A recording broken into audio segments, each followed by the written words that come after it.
Hello friends, welcome to our YouTube channel. In this video I'm going to tell you about how you can remove always on display in your Tecno smartphone. Before watching this video, if you have not subscribed to our YouTube channel, then subscribe to it and like our video. So let's start friends. First you have to open your settings, click on personalization. Here it is always on display. You have to simply click on it, just press on this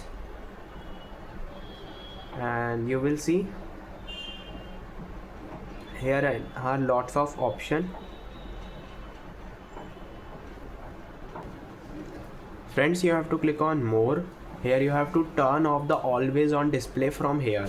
Now just press back and turn off the screen. Now you can see always on display is not showing, it is removed successfully.